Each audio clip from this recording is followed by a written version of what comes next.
Mr. Chairman. Earlier this year, I was alarmed by reports of children who came to this country alone only to be exploited by their sponsors and companies that illegally employed them.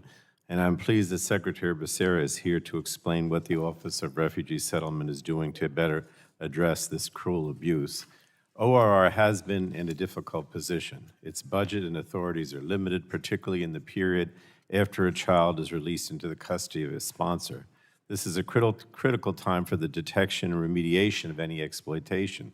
In 2021, the Biden administration inherited a crisis in the aftermath of the Trump administration's inhumane family separation policy, and ORR acted quickly to reunify families, place children in the care of sponsors, build emergency facilities, and hire staff, and those efforts were necessary. But responding to this crisis also revealed areas for improvement. ORR must stay vigilant in its work to identify and respond to exploitation, both in the sponsor vetting process and when they're released into the care of their sponsor.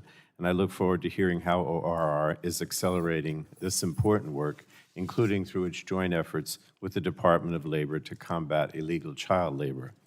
This hearing is entitled Stopping the Exploitation of Migrant Children, and everyone fully supports that goal.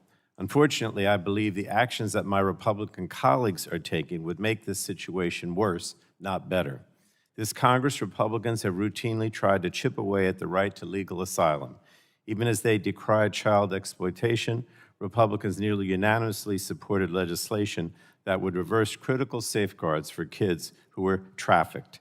And this Republican action would leave these kids in Department of Homeland Security facilities for up to 10 times as long as the legal limit. And Republicans continue to cave to their extreme right wing of their party by pushing for dramatic budget cuts that would set back any progress that ORR has made in protecting unaccompanied minors. For example, most recently, House Republicans on the Appropriations Committee are pushing an annual funding bill that would cut the Unaccompanied Children's Program funding by $3.3 billion in the upcoming fiscal year. This drastic funding cut would severely hinder the office's ability to provide services like mental health care and legal services that would help detect and prevent the very kind of abuse that this hearing is supposedly about. And frankly, tearing down important agencies rather than supporting their essential work has been a theme this year under the Republican majority. While our committee has traditionally been able to stay above the fray, I'm concerned that is no longer the case. The Republican majority continues to push a legally flawed theory that 14 National Institutes of Health centers and institute directors were improperly appointed.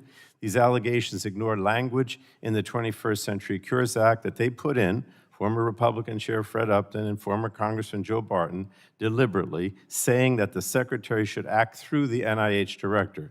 So this so-called investigation simply is not based in law. It's also a huge waste of the committee and its members' time. We have so many more important issues to deal with than this. Committee Republicans have also continued other baseless investigations, including harassing a senior NIH scientist to sit for a transcribed interview about a research project that never occurred. They continue to press the theory that COVID-19 leaked from the Wuhan Institute of Virology without any real evidence. They're fixated on manufacturing partisan scandals to discredit the work of our public servants, intimidate researchers, and promote frivolous litigation. Again, we have so many more important issues to deal with.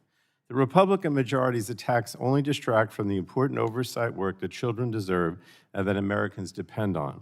And I look forward to hearing from Secretary Becerra about how ORR plans to identify and respond to violations of children's rights. But again, thank you, Mr. Chairman, and I look forward to hearing from the Secretary.